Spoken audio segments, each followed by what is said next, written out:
In the late 19th century, Dr. Thomas Taylor was a straight-laced microscopist for the United States Department of Agriculture.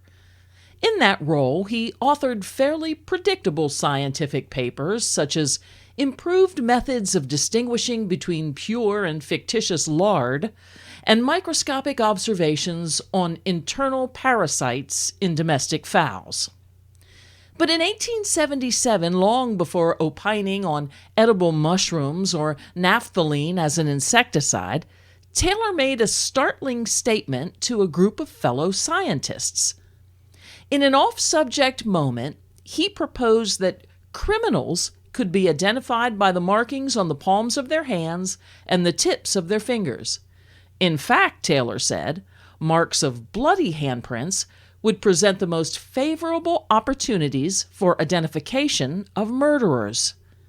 This astonishing prediction made Thomas Taylor the first American scientist to publicly propose the use of fingerprints in crime scene investigation.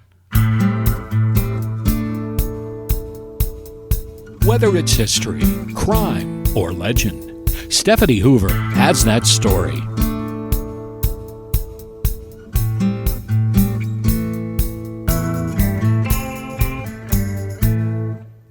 Fingerprint impressions were first used as proof of identity in China as early as 300 BC.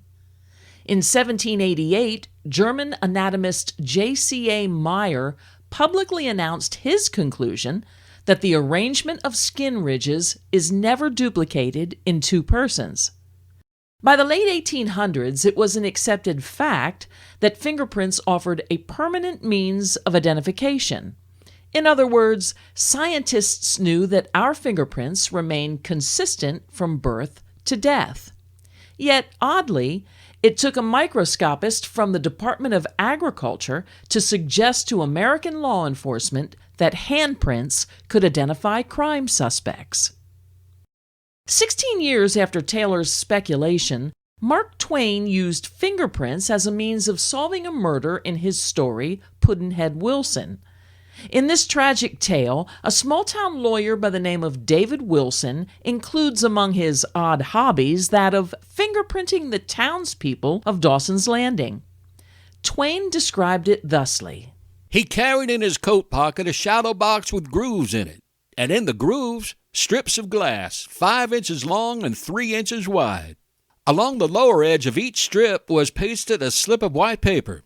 He asked people to pass their hands through their hair, thus collecting upon them a thin coating of the natural oil, and then make a thumb mark on a glass strip, following it with the mark of the ball of each finger in succession. Under this row of faint grease prints, he would write a record on the strip of white paper, thus, John Smith, right hand.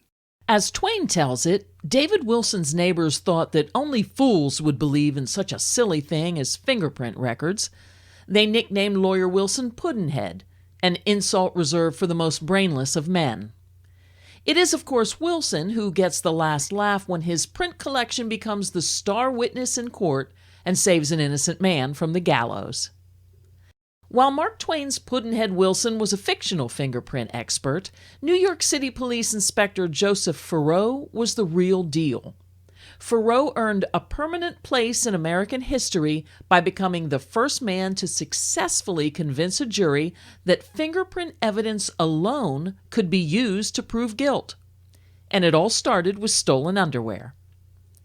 On February 23, 1911, M.M. Bernstein, a dealer in underclothing, arrived at his Worcester Street, Manhattan shop to find that a pane of glass in one of his shop doors had been removed.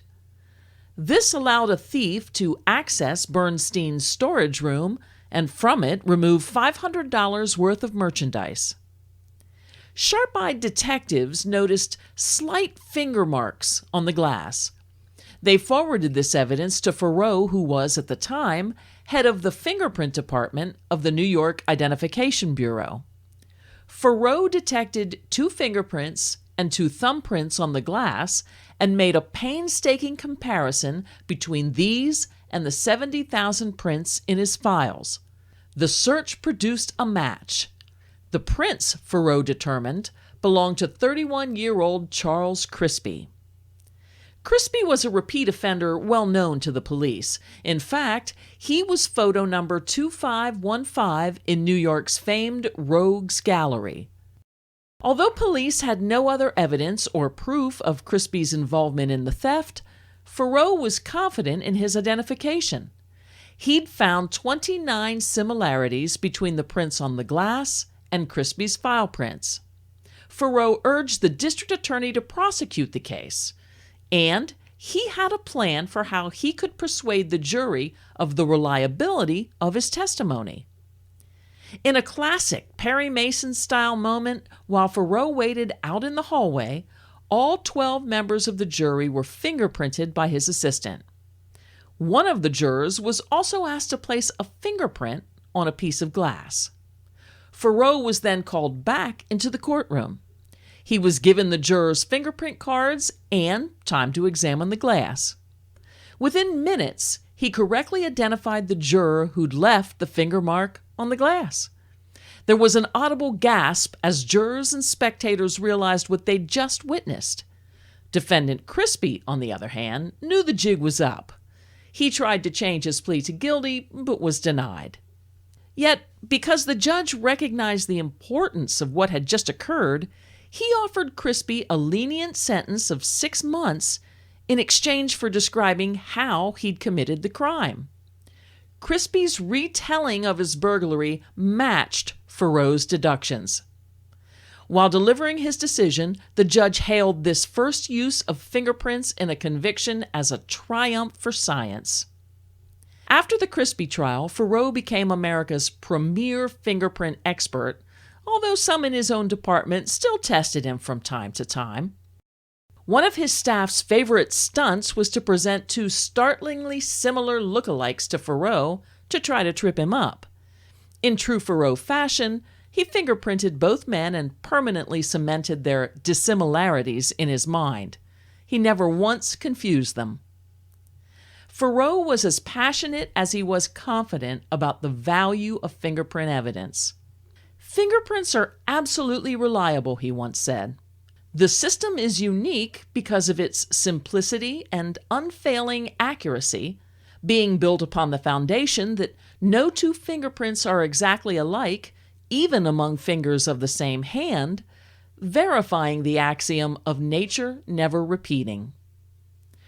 Faurot firmly believed that everyone should be fingerprinted.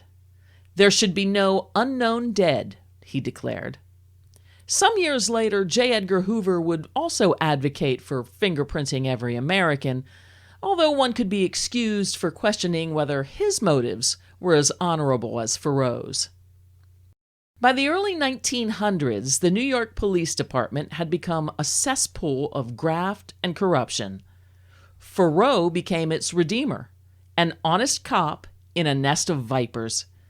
He was rewarded with several promotions, including a final bump to Deputy Police Commissioner. Reporters followed his every move, and in one particularly expansive interview, Faurot eloquently summarized his thoughts about fingerprint technology. "A person may alter his appearance to any extent," Faurot said, "become stout or thin, grow a beard, or become smooth-shaven, but the one perpetual similarity in his makeup are his fingerprints. Every person carries with him 10 infallible witnesses to his identity, and one print is worth all the photographs in the Rogues Gallery." Joseph Arthur Faurot died in 1942 at the age of 70, but his mark on the history of criminal investigation is indelible. That's my story about Joseph Faurot and the history of fingerprinting. I hope you enjoyed it. To view photos and other documents associated with this story, visit stephaniehoover.com and click on the podcast tab. Then click on the Episode 9 artwork to be taken to the show notes. Before I close, I'd like to thank those of you who have found Stephanie Hoover Has That Story. My special appreciation to listeners in Philadelphia, Pennsylvania, New York City, Buckingham, Arizona, Melbourne, Australia, and Darlington, England. I hope you've all subscribed to the podcast, and if you haven't, I'd be honored if you'd consider it.